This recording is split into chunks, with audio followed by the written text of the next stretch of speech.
Welcome to our YouTube channel learn with Ashish.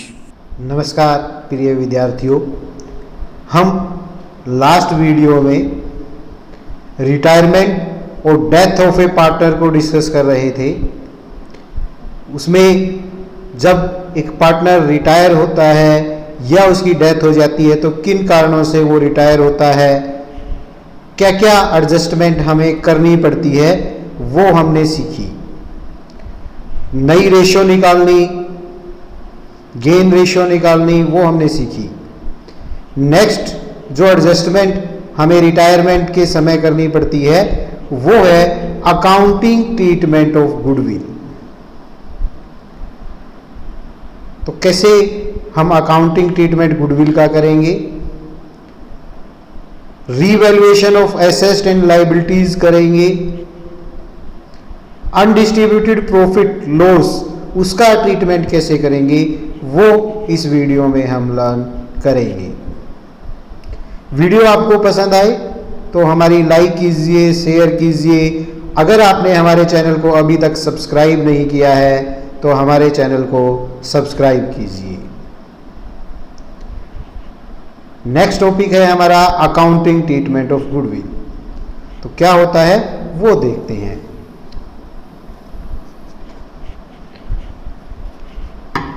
Goodwill of the firm is the result of effort of all the partners। सभी partners ने जो मेहनत की है उनकी मेहनत का वो परिणाम है। तो hence retiring partner or the deceased partner is entitled to his share of goodwill। तो उसको जो पार्टनर रिटायर हो रहा है या जिसकी डेथ हो रही है उसको भी इसमें हिस्सा मिलना चाहिए।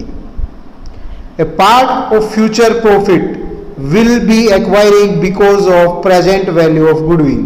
गुडविल की जो वर्तमान वैल्यू है, जो उसका मूल्य है, उसके कारण फ्यूचर में प्रॉफिट जनरेट होंगे और जो रिटायरिंग पार्टनर है या डिजीज पार्टनर है वो उस प्रॉफिट में हिस्सा नहीं लेगा तो उसको इस गुडविल में कुछ हिस्सा दिया जाना चाहिए। द रिटायरिंग और disease partner will not be getting any share in the future profit। Therefore it is necessary that the retiring or deceased partner should be given some compensation for this। इसके लिए कुछ compensation उसको मिलना चाहिए। At the time of retirement or death of a partner, the valuation of goodwill is made as per the present agreement among the partner। Partners के बीच में goodwill की valuation के लिए जो एग्रीमेंट हुआ था उसी के अनुसार हम एग्रीमेंट वैल्यूएशन करेंगे। रिटायरिंग और डिजीज पार्टनर को उसका हिस्सा गुडविल का एडजस्ट करेंगे पार्टनर्स के कैपिटल अकाउंट के माध्यम से। जो रिटायरिंग और डिजीज पार्टनर है उसका कैपिटल अकाउंट को हम क्रेडिट करेंगे उसके गुडविल के हिस्से के साथ, और रिमेनिंग जो पार्टनर है उनको डेबिट करेंगे उनकी गेन रेशो में। तो एंट्री क्या हो जाएगी, कंटिन्यूइंग पार्टनर, क्योंकि गेन कंटिन्यूइंग पार्टनर करेंगे। Continuing partner capital account debit in gain ratio. ये ध्यान रखना है, इन गेन रेशो। अगर किसी पार्टनर ने गेन नहीं किया तो उसको डेबिट नहीं करना है। जिस पार्टनर ने गेन किया है और जो कंटिन्यू पार्टनर है वही गेन करेंगे तो उनको गेन रेशो में डेबिट करना है। रिटायरिंग या डिजीज पार्टनर जो है उसको हम क्रेडिट कर देंगे। तो एंट्री हो जाएगी continuing partner capital account debit to retiring partner या deceased partner capital account for the adjustment of goodwill in gain ratio at the time of retirement और डेथ ऑफ ए पार्टनर। एक partner की retirement के समय या death के समय। तो ये एडजस्टमेंट एंट्री हमें करनी होगी। एग्जाम्पल से देखते हैं। ABC पार्टनर है एक फर्म में, प्रॉफिट लॉस को 432 में शेयर करते हैं। C रिटायर हो जाता है, गुडविल फर्म की वैल्यूएट की गई 1,80,000। AB ने डिसाइड किया कि फ्यूचर में प्रॉफिट 5:3 की रेशो में वो डिस्ट्रीब्यूट करेंगे। तो गुडविल से रिलेटेड हमें जनरल एंट्री करनी है। तो उससे पहले हमें गेन रेशो निकालनी होगी। तो क्या करेंगे, सबसे पहले new ratio new ratio given है 5:3 ए बी के बीच में। ओल्ड रेशो गिवन है 4:3:2 ए बी सी के बीच में। तो ए का गेन क्या होगा? ए का ओल्ड शेयर था 5/8, सॉरी न्यू शेयर है 5/8, ओल्ड शेयर था 4/9, उसको लेस कर देंगे तो ए का गेन आ गया 13/72। सिमिलरली हम बी का गेन निकालेंगे। बी का न्यू शेयर है 3/8, ओल्ड शेयर था 3/9, उसमें से लेस कर देंगे तो बी का गेन आ गया 3/72। तो ए और बी के बीच की गेन रेशो आ गई 13:3। सी के हिस्से की गुडविल कितनी होगी? टोटल फर्म की गुडविल थी 1,80,000, 2/9 उसका शेयर था तो उसका हिस्सा आ जाएगा 40,000 रुपीज। अब एडजस्टमेंट एंट्री करेंगे तो क्या होगी? A capital account debit, B capital account debit to C capital account for the adjustment of goodwill in the gain ratio that is 13:3। 40,000 से सी क्रेडिट हो जाएगा और 13:3 में ए और बी डेबिट हो जाएंगे जिस रेशो में उन्होंने गेन किया है। तो 32,500 से ए और 7,500 से बी डेबिट हो जाएगा। तो इस प्रकार से हम रिटायरमेंट और डेथ के समय गुडविल का एडजस्टमेंट करेंगे। अगर गुडविल ऑलरेडी बुक्स में अपीयर है, when the goodwill account is already appear in the books, तब क्या करेंगे? पहले हम उसको राइट ऑफ करेंगे ओल्ड रेशो में, फिर एडजस्टमेंट एंट्री होगी। If at the time of retirement और death of a partner goodwill account is already appear in the balance sheet, पहले से अपीयर है, then this account is written off by transferring the to the old partner capital account in old ratio.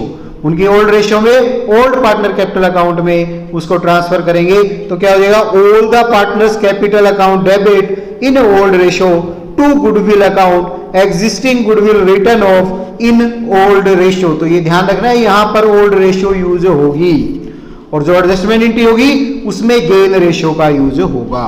Example से देखते हैं कैसे करेंगे। P Q R एक firm में पार्टनर हैं, प्रॉफिट लॉस को वो 4:1:1 में शेयर करते हैं। आर रिटायर हो गया, गुडविल फर्म की वैल्यूएट की गई 1,50,000। ऑलरेडी गुडविल जो अपीयर है बुक्स में वो है 90,000। गुडविल से रिलेटेड एडजस्टमेंट एंट्री करनी है, गुडविल से रिलेटेड एंट्रीज हमें करनी है। तो पहले एग्जिस्टिंग गुडविल को राइट ऑफ करेंगे। इसमें न्यू रेशो के बारे में कुछ नहीं कहा तो इसलिए हमें गेन रेशो निकालने की जरूरत नहीं है। तो जो ओल्ड रेशो रहेगी कंटिन्यूइंग पार्टनर के बीच की, वही गेन रेशो आएगी और वही न्यू रेशो आएगी। तो इसलिए हमें रेशो निकालने की जरूरत नहीं है। पहले एग्जिस्टिंग गुडविल को राइट ऑफ करेंगे तो एग्जिस्टिंग गुडविल को राइट ऑफ करने के लिए एंट्री हो जाएगी ऑल द पार्टनर्स इंक्लूडिंग जो रिटायर हो रहा है वो सभी पार्टनर्स को। P capital account debit, Q capital account debit, R capital account debit to goodwill account existing goodwill written off in old ratio that is 4:1:1। 90,000 goodwill थी, उसको 4:1:1 में डिस्ट्रीब्यूट कर दिया तो 60,000 से 90,000 इंटू 4/6, 60,000 से पी डेबिट हो जाएगा, 15,000 से क्यू और 15,000 से आर। 90 का 1/6 क्यू का आएगा और 90,000 का 1/6 आर का आएगा। ये वाला पोर्शन आपको एग्जाम में लिखने की जरूरत नहीं है, ये यहां पर केवल समझाने के लिए आपको बताया गया है नोट्स में। एग्जाम में नहीं लिखना जब आप करोगे, तो ये ध्यान रखें। फिर इसकी एडजस्टमेंट एंट्री करनी है तो एडजस्टमेंट एंट्री क्या हो जाएगी? जिस पार्टनर ने गेन किया वो डेबिट, कंटिन्यूइंग पार्टनर डेबिट हो जाएंगे, P capital account debit, Q capital account debit to R capital account for the adjustment of goodwill in the gain ratio. Gain ratio that is 4:1, जो उनकी old ratio है continuing partner की वही रहेगी। तो 90,000 firm की गुडविल थी, 1/6 उसने सेक्रीफाइस किया, 25,000 आर को मिलेंगे और जो गेन रेशो है पी क्यू की उसमें पी क्यू में डेबिट हो जाएंगे, 20,000 से पी और 5,000 से क्यू डेबिट हो जाएगा। तो इस प्रकार से हम रिटायरमेंट और डेथ के समय गुडविल का अकाउंटिंग ट्रीटमेंट करेंगे। फिर आती है बात revaluation of asset and liability. Revaluation of assets and liability is also required at the time of retirement of a partner। एक पार्टनर की रिटायरमेंट के समय हमें एसेट्स और लाइबिलिटी का भी रीवैल्यूएशन करना पड़ता है, उसकी भी एडजस्टमेंट करनी पड़ती है। तो ये वही तरीका रहेगा जो हमने एडमिशन ऑफ ए पार्टनर के समय सीखा है। Eight the time of admission of a partner profit और लॉस जो था रिवैल्यूएशन का वो ओल्ड रेशियो में डिस्ट्रीब्यूट होता था, न्यू पार्टनर को उसमें कुछ नहीं मिलता था। इसी प्रकार रिटायरिंगमेंट के समय भी जो प्रॉफिट लॉस होगा वो भी इंक्लूडिंग रिटायरिंग पार्टनर या डिजीज पार्टनर ओल्ड रेशियो में डिवाइड होगा सभी पार्टनर्स के बीच में, इंक्लूडिंग द रिटायरिंग पार्टनर। उनकी जो ओल्ड प्रॉफिट शेयरिंग रेशियो है उसमें वो डिस्ट्रीब्यूट होगा। तो सेम अकाउंटिंग ट्रीटमेंट सेम रहेगा, वही ओल्ड रेशियो में डिस्ट्रीब्यूट होगा, इंक्लूडिंग रिटायरिंग और डिजीज पार्टनर कैपिटल अकाउंट। फिर है अनडिस्ट्रीब्यूटेड प्रॉफिट और loss. Division of undistributed profit. If at the time of retirement of a partner some undistributed profit such as the general reserve, credit balance of profit and loss account या any other reserve है balance sheet में, then these are transferred to all the partners capital account in old profit sharing ratio। तो उनकी old profit sharing ratio में उनके बीच में distribute कर दिया जाएगा। तो क्या एडजस्टमेंट एंट्री हो जाएगी? General reserve, suppose general reserve में है तो general reserve account debit, profit and loss का क्रेडिट बैलेंस है वो डेबिट, या अन्य कोई रिजर्व है उसको debit to all the partners capital account in old ratio. Distribution of general reserve, profit and loss etcetera in old ratio, तो उनकी ओल्ड रेशियो में उसको डिस्ट्रीब्यूट कर दिया जाएगा। अकुमुलेटेड लॉस है तो वाइस वर्सा हो जाएगा, इसके रिवर्स हो जाएगी। All the partner capital account debit हो जाएंगे ओल्ड रेशियो में, to profit and loss account debit balance है प्रॉफिट एंड लॉस का, लॉस है या कोई अन्य एडवर्टीजमेंट सस्पेंस है या कोई अन्य नाम से लॉस है तो वो डिस्ट्रीब्यूट हो जाएगा distribution of loss in old ratio. तो इस प्रकार से ये एंट्री होगी। कुछ स्पेसिफिक फंड है उनको हमें डिस्ट्रीब्यूट करना है, जैसे वर्कमैन कंपनसेशन फंड है, इन्वेस्टमेंट फ्लक्चुएशन फंड है। तो फिर क्या होगा?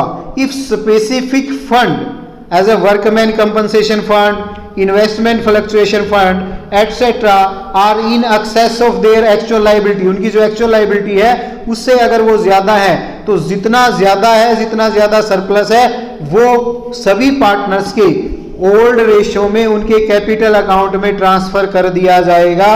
उनकी ओल्ड रेशियो में ये ध्यान रखना है। तो क्या हो जाएगा? Workman compensation fund account debit, investment fluctuation account debit to all the partners capital account, distribution of surplus fund in old ratio. मैं बार बार जोर दे रहा हूं ओल्ड रेशियो, तो यहां पर ओल्ड रेशियो यूज होगी, कहीं पर ओल्ड कहीं पर गेन। तो ये आपको ध्यान रखना है कहां पर हमें ओल्ड और कहां पर गेन। मैंने नोट्स में भी और वीडियो में भी मैं बार बार जोर देकर बता रहा हूं कहां पर कौन सी रेशियो आ रही है। तो यहां पर ओल्ड रेशियो में ये डिस्ट्रीब्यूट होगा। तो इस प्रकार से हम गुडविल का accounting treatment, revaluation of asset and liability और अनडिस्ट्रीब्यूटेड प्रॉफिट एंड लॉस का क्या ट्रीटमेंट होगा उसके बारे में इस वीडियो में हमने जाना। आई होप आप लोगों को समझ आया होगा। वीडियो हमारी पसंद आए तो लाइक अवश्य कीजिए और हमारे चैनल को अभी तक अगर सब्सक्राइब नहीं किया है तो जल्दी से हमारे चैनल को सब्सक्राइब कर दीजिए। Thank you for watching. Have a nice time. Have a good day.